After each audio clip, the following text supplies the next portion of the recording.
दोस्तों नमस्कार, मैं नरेंद्र बुर्डक। स्वागत है आपका आपके अपने इस वीडियो में। आज के इस वीडियो में जानेंगे राजस्थान अध्ययन कक्षा 6 से 10 तक बुक सीरीज में कक्षा 6 का चैप्टर नंबर 6 राजस्थान का भौतिक स्वरूप। इससे पहले अपन कक्षा 6 के 5 चैप्टर कर चुके हैं और ये जो भी वीडियो आ रहे हैं उनमें 3 पार्ट में ये मैटर है। पहला है वन लाइनर, जो भी राजस्थान बुक RBSE में दिया हुआ है वो सभी पूरा मैटर वन लाइनर के रूप में। जो मैटर है इस मैटर में से ओल्ड एग्जाम क्वेश्चंस, जो पुरानी एग्जामों में आए हुए क्वेश्चन हैं, वो उस एग्जाम और ईयर सहित आपको मिलेंगे। और उसके बाद तीसरा जो पार्ट रहेगा उसमें रहेगा कि इस चैप्टर से बनने वाले सभी क्वेश्चन, चाहे वो पुरानी एग्जाम में आए हैं या फिर आने की संभावनाएं हैं, इस प्रकार से इसको 3 पार्ट में बांटा गया है।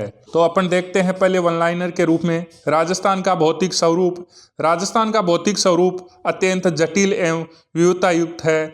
तो राजस्थान का जो भौतिक स्वरूप है वो अत्यंत जटिल है, विविधता है, कहीं मरुस्थल है, कहीं पहाड़ है, कहीं मैदानी भाग है। तो इस प्रकार से ये विविधता युक्त है। राज्य के मध्यवर्ती भाग में स्थित अरावली पर्वतमाला विश्व की प्राचीनतम पर्वतमालाओं में से एक है। जो राजस्थान के मध्यवर्ती भाग में अरावली पर्वतमाला है, यह विश्व की प्राचीनतम पर्वतमालाओं में से एक है। राज्य का पश्चिम भाग मरुस्थलीय है एवं दक्षिणी पूर्वी भाग पठारी है। तो जैसा कि अपन बात कर चुके हैं कि राज्य का जो पश्चिम भाग है वो मरुस्थलीय है और दक्षिणी पूर्वी भाग है वो पठारी है। अतः भू संरचना के आधार पर राजस्थान को 4 भौतिक भागों में बांटा गया है। पहला भाग थार मरुस्थल, दूसरा अरावली पर्वत, तीसरा पूर्वी मैदान और चौथा है दक्षिणी पूर्वी पठार। तो इस प्रकार से राजस्थान की भू संरचना को 4 भौतिक भागों में बांटा गया है। तो पहला प्रकार है थार मरुस्थल। भारत की पश्चिमी सीमा से लेकर मध्य राजस्थान में अरावली तक राजस्थान के पश्चिम भाग में विशाल थार का मरुस्थल स्थित है। यह राज्य के 20 जिलों, अब ये नए जिलों के अनुसार है, जबकि बुक में तो 12 जिले ही दिया गया है। तो जिस भी प्रकार से अगर एग्जाम में नए के हिसाब से पूछते हैं तो आप 20 कर सकते हैं और पुराने के हिसाब से पूछते हैं तो 12 जिले हैं, जिसमें लगभग 61% भाग पर फैला हुआ है। यहाँ राजस्थान की लगभग 40% जनसंख्या निवास करती है। जो ये थार का मरुस्थल है जो 12 जिलों में फैला हुआ है, 61% भाग पर फैला हुआ है, इसमें मात्र 40% जनसंख्या निवास करती है। तो इससे अपन यह बोल सकते हैं कि जो थार का मरुस्थल है उसमें क्षेत्रफल के अनुसार जनसंख्या बहुत कम निवास करती है। यहाँ जनसंख्या घनत्व बहुत कम देखने को मिलता है। यह मरुस्थल विश्व के अन्य मरुस्थलों की तुलना में अधिक जनघनत्व, पशु घनत्व, वर्षा, खनिज विविधता, वनस्पति, कृषि, सिंचाई के साधन, सर्वाधिक जैव विविधता आदि के कारण विश्व का सबसे धनी मरुस्थल कहलाता है। अपन जैसा कि पहले बात की है कि इसमें जनसंख्या घनत्व कम है, तो ये बात है राजस्थान के थार के मरुस्थल को छोड़कर जो अन्य भाग है उसमें, और राजस्थान थार के मरुस्थल जो जगह है उसमें जो बताया है कि वहाँ जनघनत्व कम है। और वैसे अगर अपन विश्व स्तर पर देखें या विश्व पटल पे देखें तो जो बाकी के विश्व के मरुस्थल हैं उनसे बहुत ज्यादा ये जैव विविधता लिए हुए हैं, ये बहुत जनघनत्व लिए हुए हैं। इसका पशु घनत्व, खनिज विविधता, वनस्पति, कृषि, सिंचाई के साधन, यह सब बाकी विश्व के बाकी सभी मरुस्थलों से बहुत ज्यादा है। बाड़मेर, जैसलमेर व बीकानेर में स्थित रेतीले मरुस्थलीय भाग को भारतीय महामरुस्थल कहा जाता है। जो बाड़मेर, जैसलमेर, बीकानेर स्थित रेतीले मरुस्थलीय भाग है उनको भारतीय महामरुस्थल, ग्रेट इंडियन डेजर्ट कहा जाता है। इस क्षेत्र में रेतीली मिट्टी व रेत के टीले पाए जाते हैं जो हवा के साथ अपना स्थान बदल लेते हैं। इन्हें बालुका स्तूप एवं स्थानीय भाषा में दौरे कहते हैं। ये एग्जाम में पूछा जा चुका क्वेश्चन है। थार के मरुस्थल को धरातलीय विशेषताओं के आधार पर मरुभूमि, घग्गर का मैदानी भाग, अर्ध मरुस्थलीय भाग, नागौर के उच्च भूमि तथा अंतःप्रवाही प्रदेशों में विभक्त किया गया है। जो थार के मरुस्थल को धरातलीय विशेषताओं के आधार पर मरुभूमि, घग्गर का मैदानी भाग, अर्ध मरुस्थलीय भाग, नागौर के उच्च भूमि और अंतःप्रवाही प्रदेशों में विभक्त किया गया है। ये थार के मरुस्थल के अलग अलग क्षेत्र के हिसाब से अलग अलग भागों या प्रदेशों में विभक्त किया गया है। अरावली पर्वत राजस्थान के मध्य भाग में दक्षिण पश्चिम से उत्तर पूर्व दिशा में राज्य के लगभग 9% भाग पर अरावली पर्वतमाला विस्तृत है। तो जो राजस्थान का मध्य भाग है, इसमें राज्य के लगभग 9% भाग पर अरावली पर्वतमाला विस्तृत है। तो राजस्थान में जो अरावली पर्वतमाला का जो क्षेत्रफल है वो राज्य के कुल क्षेत्रफल का 9% भाग है। यह विश्व के सबसे प्राचीन पर्वतों में से एक है, जो दक्षिण में गुजरात के खेड़ बर्मा से रायसीना तक 692 किलोमीटर में विस्तृत है। जो अरावली पर्वतमाला है उसकी कुल लंबाई भारत में देखें तो 692 किलोमीटर है, जो दक्षिण में गुजरात के खेड़ बर्मा से उत्तर में दिल्ली के रायसीना तक विस्तृत है। अरावली पर्वतमाला राजस्थान को दो भागों में विभाजित करती है, पूर्वी राजस्थान व पश्चिमी राजस्थान। जो अरावली पर्वतमाला है वो राजस्थान के बीचों बीच से गुजरती है, जो राजस्थान को दो भागों में विभाजित करती है, पूर्वी राजस्थान और पश्चिमी राजस्थान। अरावली पर्वतमाला राजस्थान के सबसे उच्च भूभाग है। तो अरावली पर्वतमाला है वो राजस्थान का सबसे उच्च भूभाग है। अरावली पर्वतमाला मानसून को रोककर पूर्वी व दक्षिणी राजस्थान में वर्षा करवाती है। तो अरावली पर्वतमाला है मानसून को रोककर पूर्वी और दक्षिणी राजस्थान में वर्षा करवाती है। इन्हीं कारणों से अरावली को राजस्थान की जीवन रेखा कहा जाता है। राजस्थान में जो वर्षा होती है उसमें ये अपना महत्वपूर्ण योगदान देती है और इसी कारण से अरावली को राजस्थान की जीवन रेखा कहा जाता है। राजस्थान में अरावली पर्वतमाला की सबसे ऊंची पर्वत चोटी है वो गुरु शिखर है। यह सिरोही जिले के माउंट आबू में स्थित है, जिसकी ऊंचाई 1722 मीटर है। तो जो अरावली पर्वतमाला है इसकी सबसे ऊंची पर्वत चोटी है वो गुरु शिखर है। ये सिरोही जिले के माउंट आबू में स्थित है और इसकी ऊंचाई 1722 मीटर है। आप अगर ओल्ड पेपर पढ़कर ये राजस्थान अध्ययन की बुक पढ़ते हैं या राजस्थान अध्ययन की बुक पढ़कर फिर ओल्ड पेपर पढ़ते हैं तो आपको पता लगेगा कि हर दूसरी लाइन से यहाँ से क्वेश्चन बनता है। पूर्वी मैदान, तीसरा भूभाग। राजस्थान का पूर्वी मैदानी भाग चंबल, बनास, बाणगंगा उनकी सहायक नदियों द्वारा निर्मित है, जो विस्तृत रूप में गंगा के मैदान का ही प्रवाह है। ये मैदान राज्य के लगभग 23% भाग पर फैला है। चंबल नदी के आसपास कोटा से धौलपुर तक का क्षेत्र नाली अपर्दन के कारण अत्यधिक उबड़ खाबड़ हो गया है, जिसे चंबल के बीहड़ व डांग या उत्कात भूमि के नाम से जाना जाता है। तो यह है जो मैदान राज्य के लगभग 23% भाग पर फैला है। चंबल नदी के आसपास कोटा से धौलपुर का क्षेत्र नाली अपर्दन के कारण अत्यधिक उबड़ खाबड़ हो गया है, जिसे चंबल के भीड़ या डांग या उत्खात भूमि बेडलैंड टोपोग्राफी के नाम से जाना जाता है। राजस्थान के सबसे उपजाऊ एवं सर्वाधिक जनघनत्व वाले इस क्षेत्र में राजस्थान की लगभग 40% जनसंख्या निवास करती है। आप यहाँ से यह अंदाजा लगा सकते हैं कि उधर तो थार के मरुस्थल में जहाँ 61% क्षेत्रफल होते हुए भी 40% जनसंख्या निवास करती है और यहाँ एक 23% क्षेत्रफल होते हुए भी 40% जनसंख्या लिए हुए ये क्षेत्र है। तो इससे अंदाजा लगा सकते हैं कि इस क्षेत्र का जनघनत्व है वह बहुत ज्यादा है। राजस्थान के दक्षिणी भाग में बांसवाड़ा व प्रतापगढ़ जिलों में माही और शाही नदियों द्वारा निर्मित कुछ मैदानी भाग है, जिन्हें माही के मैदान के रूप में जाना। 56 गांव के समूह एवं 56 नदी नालों से निर्मित मैदान के कारण इसे 56 का मैदान कहा जाता है। अंतिम भूभाग, चौथा भूभाग व राजस्थान का चौथा भूभाग या अंतिम भूभाग दक्षिणी पूर्वी पठारी भाग। तो राजस्थान के दक्षिणी पूर्वी पठारी भाग को प्राचीन काल में हाड़ा वंश शासकों का क्षेत्र होने के कारण हाड़ौती का पठार भी कहा जाता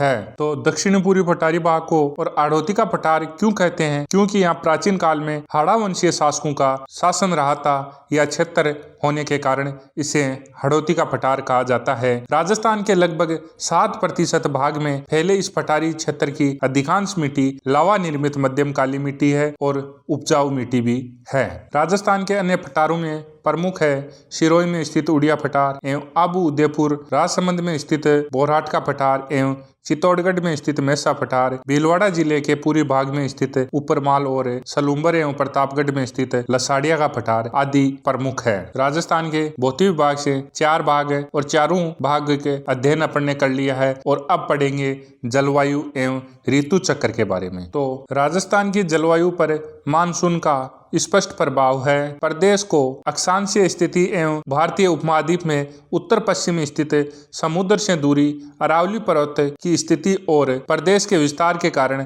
राजस्थान देश का एकमात्र प्रदेश है जहां 5 प्रकार की जलवायु परिस्थितियां उपलब्ध है। तो देश का एकमात्र राजस्थान ऐसा प्रदेश है या राज्य है जिसमें 5 प्रकार की जलवायु परिस्थितियां उपलब्ध है, जिसके कारण है प्रदेश का अक्षांशीय स्थिति, भारतीय उपमहाद्वीप में उत्तर पश्चिमी स्थिति, समुद्र से दूरी, अरावली पर्वत की स्थिति और प्रदेश के विस्तार के कारण ये 5 प्रकार की जलवायु परिस्थितियां राजस्थान में उपलब्ध है। और राजस्थान देश का एकमात्र ऐसा प्रदेश या राज्य है जहां राज्य के पश्चिम में लगभग 61% भाग में शुष्क और अर्धशुष्क मरुस्थलीय जलवायु है।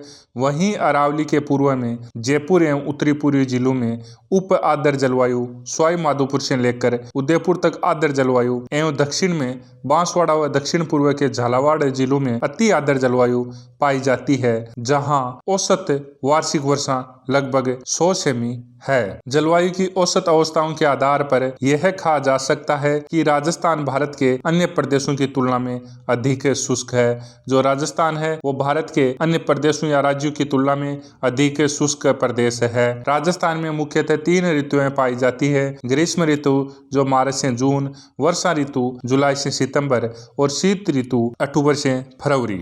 ग्रीष्म ऋतु, इस ऋतु में तापमान विभिन्न क्षेत्रों में सामान्य 30 से 40 डिग्री सेंटीग्रेड से अधिक रहता है। पश्चिमी राजस्थान में विशेषकर जैसलमेर, बाड़मेर, बीकानेर, जोधपुर ग्रामीण, बालोतरा, फलोदी, श्री गंगानगर, अनूपगढ़, चूरू आदि जिलों में तापमान है वो 40 से 45 डिग्री सेंटीग्रेड तक हो जाता है। थार मरुस्थल रेतीला होने के कारण भारत के अत्यधिक गर्म प्रदेशों में से एक है। जो भारत का अत्यधिक गर्म राज्य राजस्थान है और इसका मुख्य कारण है जो थार का मरुस्थल है वो रेतीला है। रेत, जिसके कारण से रेत जल्दी गर्म होती है, वह जल्दी ठंडी होती है। अतः मरुस्थल में इस ऋतु में दिनों का तापमान बहुत बढ़ जाता है और रात में कम हो जाता है, जिससे दैनिक व वार्षिक तापांतर में भी अधिक होता है। ऊंचाई के कारण माउंट आबू इस ऋतु में राजस्थान का सबसे ठंडा स्थान रहता है।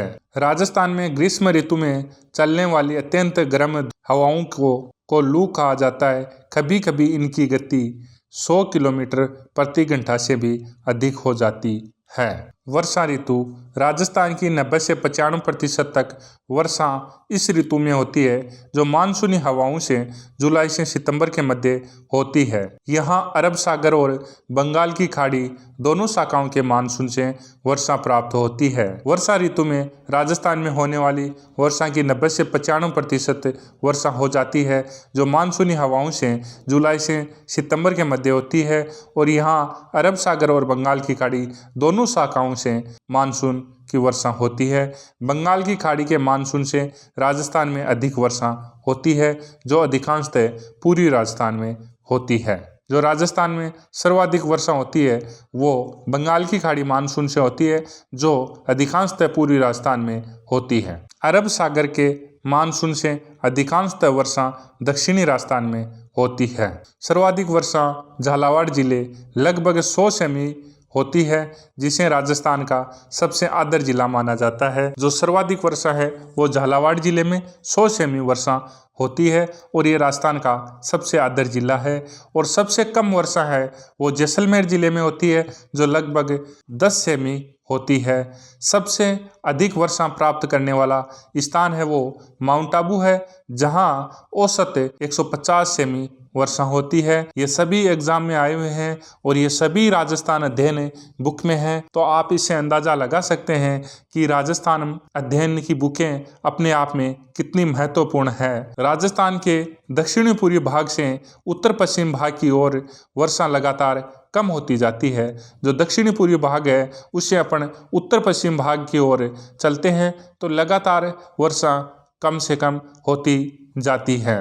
अरावली के पूर्व में 50 सेमी से अधिक और पश्चिम में 50 सेमी से कम वर्षा होती है। शीत ऋतु, राजस्थान में शीत ऋतु में तापमान धीरे धीरे कम होता जाता है। पश्चिमी राजस्थान में रेत के अत्यधिक ठंडी हो जाने से तापमान 0 डिग्री सेंटीग्रेड या कुछ स्थानों पर इससे भी कम हो जाता है। ऊंचाई के कारण ही इस ऋतु में माउंट आबू राजस्थान में अधिक ठंडा रहता है और ऊंचाई होने के कारण जो शीत ऋतु है इसमें माउंट आबू सबसे अधिक ठंडा रहता है। इस ऋतु में आकाश साफ रहता है। इस ऋतु मतलब शीत ऋतु में आकाश साफ रहता है और मंद मंद गति से पवनें चलती है। उत्तर भारत से आने वाली शीत लहर के प्रभाव आने से ठंड बहुत बढ़ जाती है। भारत में शीत ऋतु में होने वाली वर्षा को माउट या पश्चिमी विक्षोभ कहा जाता है। चक्रवात भूमध्य सागर से आकर राजस्थान सहित उत्तर पश्चिमी भारत में वर्षा करते हैं। इस वर्षा से गेहूं की फसल को लाभ मिलता है। जो माउट होती है वो शीत ऋतु में होती है और इसे शीत ऋतु में होने वाली वर्षा को माउट या पश्चिमी विक्षोभ कहा जाता है। और दोस्तों ये क्वेश्चन बहुत सारी एग्जामों में पूछे जा चुके हैं और जो ये बोल्ड किए हुए लाइन आती है वो हर लाइन है बहुत सारी एग्जामों में या कम से कम एक एग्जाम में पूछी जा चुकी है। तो आपको जो राजस्थान जीके की किसी भी एग्जाम के लिए तैयारी कर रहे हो तो आपको राजस्थान अध्ययन के महत्व को नहीं भूलना चाहिए। इससे एक तो आपका जो राजस्थान जीके का है वो बेस मजबूत होगा और दूसरा यहाँ से काफ़ी क्वेश्चन रिपीट होंगे और जो यहाँ डाटा दिया हुआ है वो ऑथेंटिक है, सारपूर्ण है। यहाँ से आप अगर कोई भी एग्जाम में रीट लगाना चाहते हो तो भी लगा सकते हैं। तो ये ऑथेंटिक और प्रमाणिक मैटर है जिसे आपको पढ़ना चाहिए। अकाल और मरुस्थलीकरण राजस्थान में विशेषकर पश्चिमी राजस्थान में बार बार अकाल या सूखा पड़ता है। इसका कारण है वर्षा का सामयिक अपर्याप्त, अनिश्चित और अनियमित होना। ये वर्षा का सामयिक अपर्याप्त, अनिश्चित और अनियमित होने के कारण ही पश्चिमी राजस्थान में बार बार अकाल पड़ता है। इसके कारण पशु पक्षियों के लिए चारा, पानी, मनुष्य के लिए अनाज व पेयजल की कमी की स्थिति हो जाती है जिसे अकाल कहा जाता है। कम वर्षा यहाँ की जलवायु का प्राकृतिक स्वभाव है, लेकिन मानवीय स्वार्थों ने जिस तरह विवेकहीन ढंग से वनों की कटाई की है, भूमिगत जल का अतिदोहन किया है, पारंपरिक जल संसाधन प्रबंधन की उपेक्षा की है, उसका प्रतिकूल प्रभाव प्रदेश के आर्थिक और सामाजिक जीवन पर पड़ता है। भौतिक दशाओं एवं मानवीय कार्यों द्वारा जब उपजाऊ भूमि बंजर व रेतीली मिट्टी में परिवर्तित हो जाती है तो उस क्रिया को मरुस्थलीकरण कहते हैं।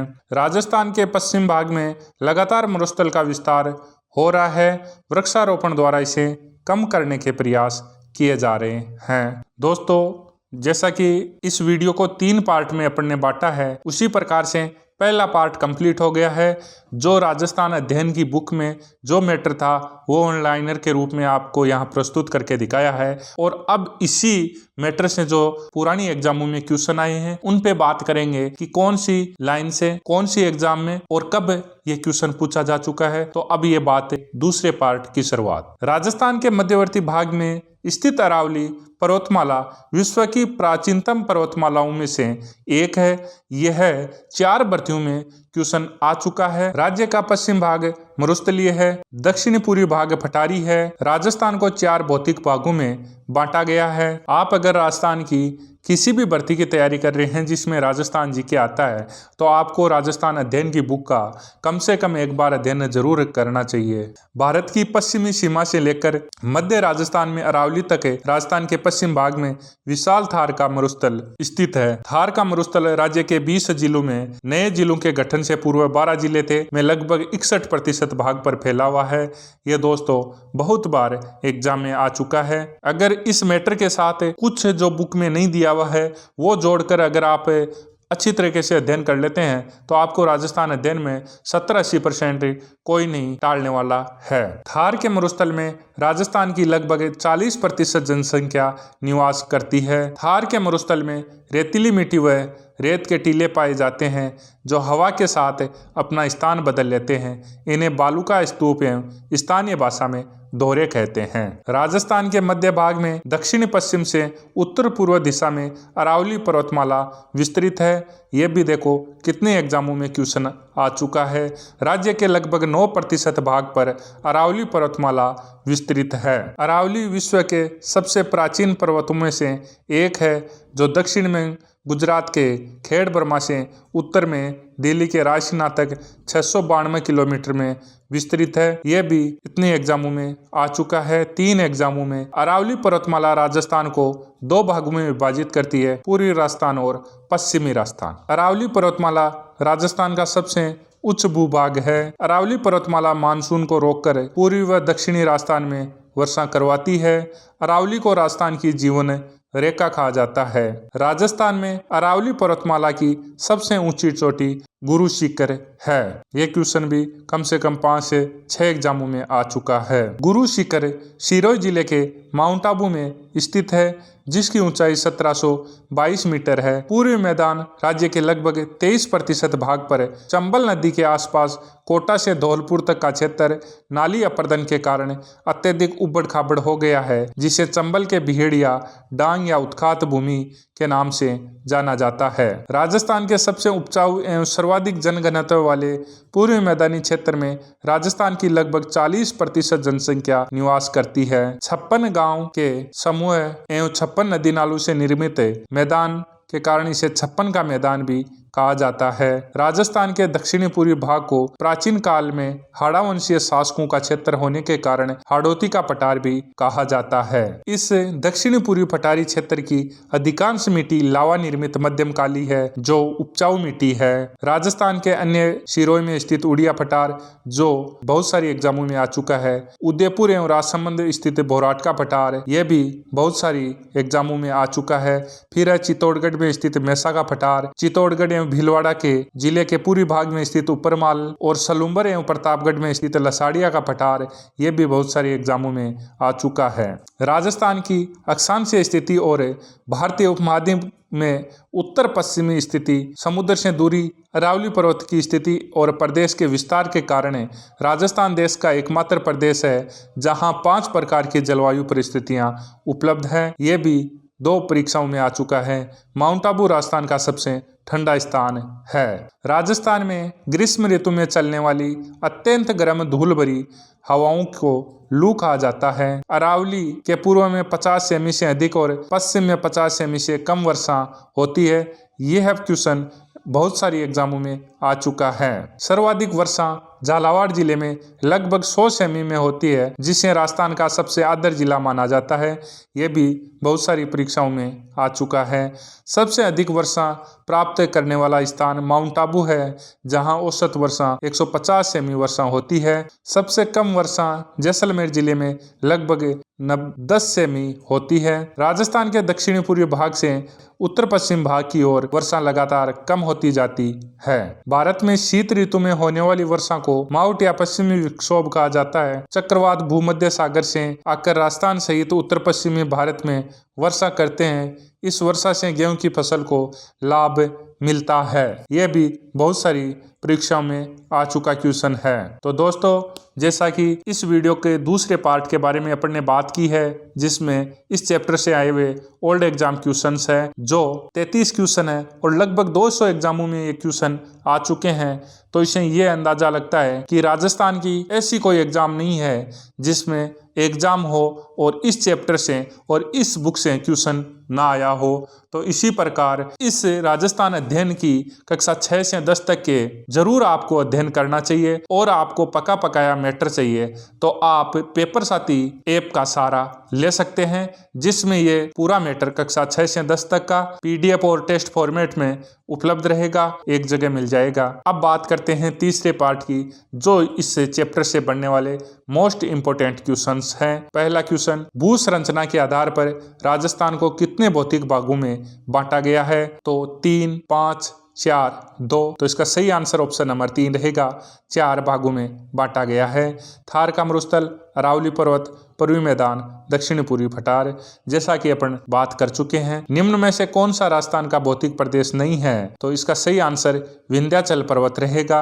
ये तीनों राजस्थान के भौतिक प्रदेश हैं। भारत की पश्चिमी सीमा से लेकर मध्य राजस्थान में अरावली तक राजस्थान के पश्चिम भाग में कौन सा मरुस्थल स्थित है? सहारा मरुस्थल, थार मरुस्थल, कालाहारी मरुस्थल, अट्टाकामा मरुस्थल। तो इसका सही आंसर ऑप्शन नंबर 2 रहेगा, थार मरुस्थल। थार का मरुस्थल अरावली पर्वतमाला के किस भाग में स्थित है? तो उत्तरी भाग, पश्चिम भाग, पूर्वी भाग, दक्षिणी भाग। तो इसका सही आंसर ऑप्शन नंबर 2 रहेगा, पश्चिमी भाग। थार मरुस्थल राजस्थान के कितने जिलों में फैला है?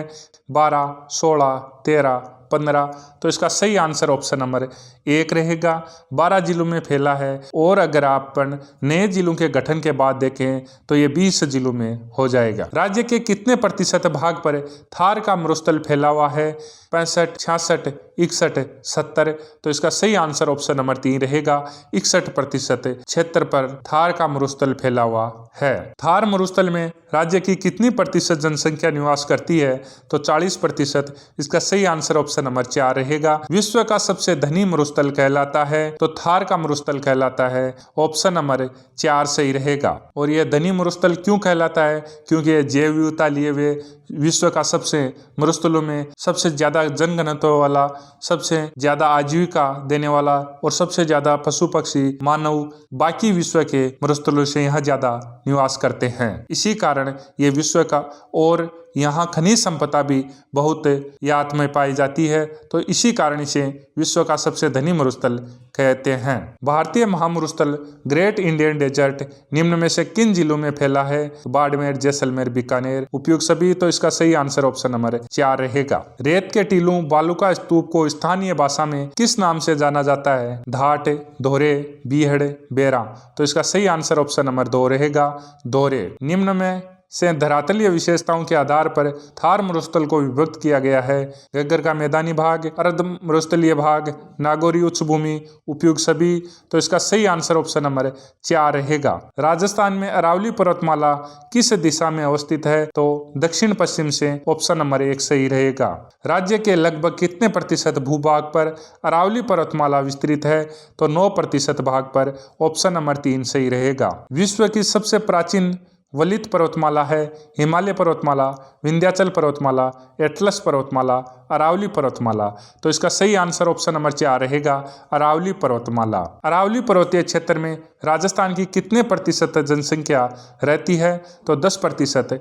इसका क्षेत्रफल है राज्य का 9% और राजस्थान की 10% जनसंख्या यहाँ निवास करती है। सबसे संतुलित जनघनत्व जो राजस्थान के एकदम समान जनघनत्व रखता है यही अरावली प्रदेश है। और किसी में जनघनत्व बहुत ज्यादा है, दक्षिणी, जैसे अपन दक्षिणी पूर्वी मैदानी भाग की बात करते हैं या बात करते हैं अपन जैसे थार के मरुस्थल की, तो वहाँ जनसंख्या घनत्व बहुत कम है, दक्षिणी पूर्वी भाग। और अगर एक राजस्थान के एवरेज जनघनत्व की बात करें तो वो अरावली पर्वतमाला के कुछ मिलता जुलता है। अरावली पर्वतमाला की कुल लंबाई है वो 692 किलोमीटर है और अरावली पर्वतमाला की राजस्थान में लंबाई है वो 550 किलोमीटर है। दक्षिण में गुजरात के खेड़ बर्मा से उत्तर में दिल्ली के रायसीना तक कौन सी पर्वतमाला फैली हुई है?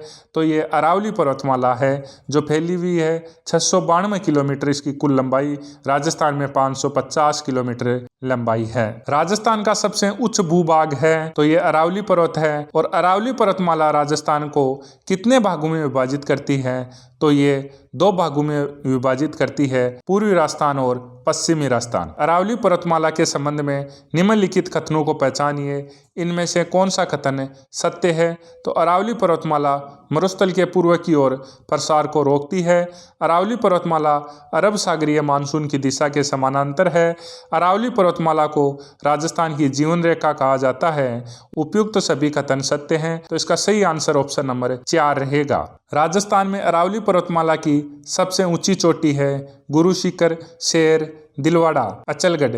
तो इसका सही आंसर ऑप्शन नंबर 1 रहेगा, गुरु शिखर। गुरु शिखर पर्वत चोटी सिरोही जिले के माउंट आबू में स्थित है। गुरु शिखर चोटी की ऊंचाई है 1597 मीटर है।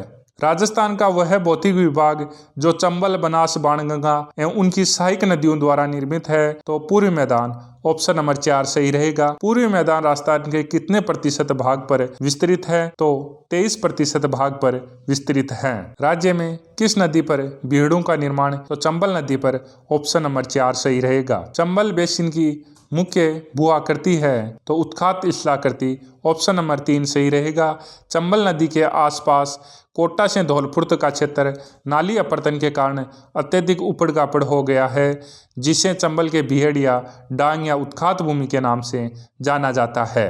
राजस्थान का सबसे उपजाऊ एवं सर्वाधिक जनघनत्व वाला भौतिक विभाग है अरावली पर्वत, पूर्वी मैदान, थार मरुस्थल, दक्षिण पूर्वी पठार। तो इसका सही आंसर ऑप्शन नंबर 2 रहेगा, पूर्वी मैदान। पूर्वी मैदान क्षेत्र में राज्य की लगभग 40% जनसंख्या निवास करती है, 23% भूभाग पर।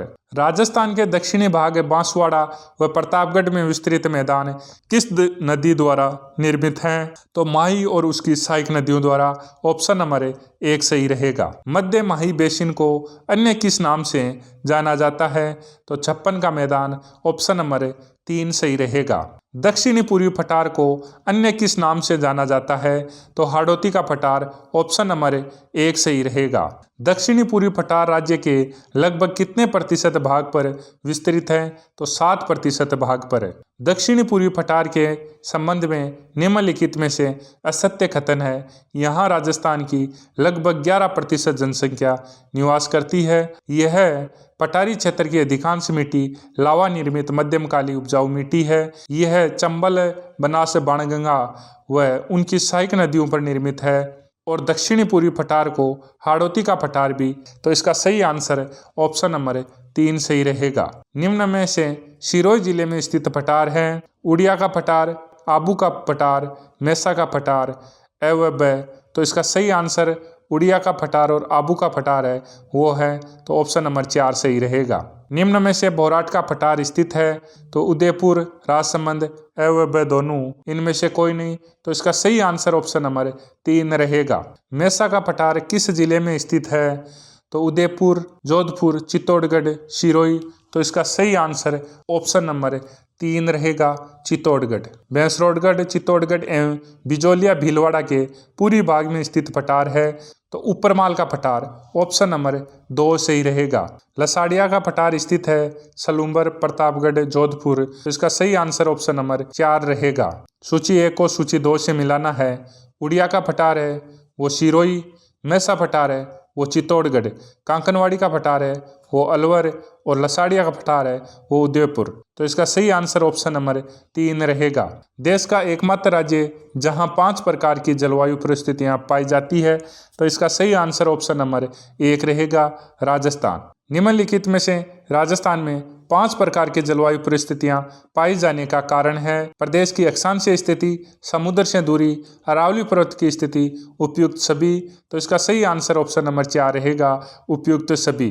राज्य के पश्चिम भाग में लगभग 61% भाग में कौन सी जलवायु पाई जाती है? शुष्क मरुस्थलीय जलवायु, अशुष्क मरुस्थलीय जलवायु एवं ब दोनों, इनमें से कोई नहीं। तो इसका सही आंसर ऑप्शन नंबर 3 रहेगा। अरावली के पूर्वी भाग, जयपुर एवं उत्तरी पूर्वी जिलों में किस प्रकार की जलवायु पाई जाती है? तो आर्द्र जलवायु, उपाद्र जलवायु, शुष्क जलवायु, अति आर्द्र जलवायु। तो इसका सही आंसर ऑप्शन नंबर 2 रहेगा, उपाद्र जलवायु। सवाई माधोपुर से लेकर उदयपुर तक जिस तरह की जलवायु पाई जाती है वह है उपाद्र जलवायु, आर्द्र जलवायु, अति आर्द्र जलवायु, अशुष्क जलवायु।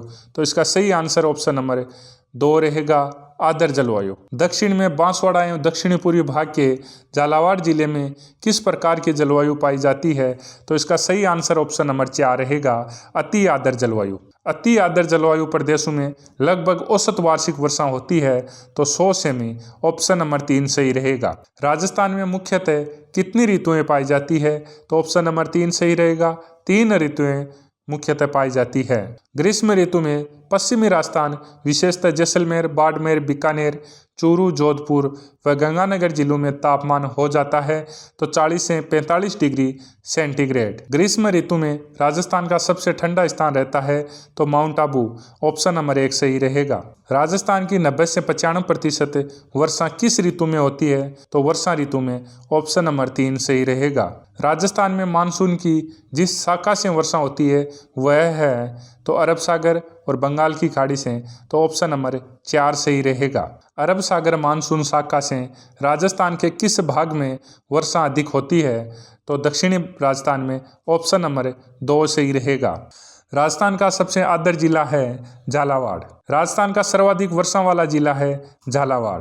राजस्थान में सबसे कम वार्षिक वर्षा औसत किस जिले में है तो जैसलमेर ऑप्शन नंबर 2 सही रहेगा। राजस्थान में सबसे अधिक वर्षा प्राप्त करने वाला स्थान है mount Abu Sirohi option number 4 सही रहेगा। ये 150 सेमी 150 सेमी वार्षिक वर्षा प्राप्त माउंट आबू करता है। राजस्थान के किस भाग की ओर वर्षा लगातार कम होती जाती है तो दक्षिणी पूर्वी भाग से उत्तर पश्चिम भाग में तो ऑप्शन नंबर 2 सही रहेगा। शीत ऋतु में राजस्थान का सबसे ठंडा स्थान रहता है mount Abu Sirohi option number 1 सही रहेगा। राजस्थान में माउंट का संबंध है तो पश्चिमी विक्षोभ से ऑप्शन नंबर 2 सही रहेगा। निम्न में से माउंट किस फसल के लिए लाभदायक है तो रबी की फसल के लिए ऑप्शन नंबर 3 सही रहेगा। हवाएं जो ऋतु के अनुसार अपनी दिशाएं बदलती है कहलाती है मानसूनी हवाएं ऑप्शन नंबर 1 सही रहेगा। भौतिक दशाओं एवं मानवीय कार्यों द्वारा जब उपजाऊ भूमि बंजर व रेतीली मिट्टी में परिवर्तित हो जाती है तो उस क्रिया को कहते हैं मरुस्थलीकरण ऑप्शन नंबर 2 सही रहेगा। जल या पवन द्वारा मृदा का कटाव होना कहलाता है तो अपर्दन ऑप्शन नंबर 3 सही रहेगा। मानचित्र पर समान वर्षा वाले स्थानों को जोड़ने वाली काल्पनिक रेखाएं कहलाती है समवर्षा ऑप्शन नंबर 1 सही रहेगा। कितने सेमी समवर्षा रेखा राजस्थान को 2 भागों में विभाजित करती है तो 50 सेमी वर्षा रेखा ऑप्शन नंबर 2 सही रहेगा। राजस्थान में ग्रीष्म ऋतु में चलने वाली गर्म धूल भरी हवाएं कहलाती है लू तो ऑप्शन नंबर 3 सही रहेगा। राजस्थान में कौन सी जलवायु नहीं पाई जाती है तो आर्द्र पाई जाती है, शुष्क और अशुष्क ये सभी जलवायु पाई जाती है। जो ये ध्रुवीय जलवायु है वो राजस्थान में नहीं पाई जाती है तो इसका सही आंसर ऑप्शन नंबर 3 रहेगा। राजस्थान में कम वर्षा होने का कारण है समुद्र से दूरी, वनों की कमी, मरुस्थल का होना, अरावली पर्वत का मानसून की दिशा के समानांतर होना ये एक प्रमुख कारण है तो इसका सही आंसर ऑप्शन नंबर 4 रहेगा। निम्न में से राजस्थान की जलवायु का नियंत्रक है कृषि क्षेत्र का विस्तार, मृदा अपरदन, सिंचित क्षेत्र, अरावली पर्वत तो इसका सही आंसर ऑप्शन नंबर 4 रहेगा अरावली पर्वत। तो इस प्रकार से अपन ने इस चैप्टर के तीनों पार्ट कंप्लीट कर लिए हैं और आपको अगर इसी प्रकार से ये पूरा मैटर टेस्ट व PDF फॉर्मेट में लेना है तो आप प्ले स्टोर पर जाकर पेपर साथी ऐप डाउनलोड कर ले सकते हैं। जय हिंद, जय भारत।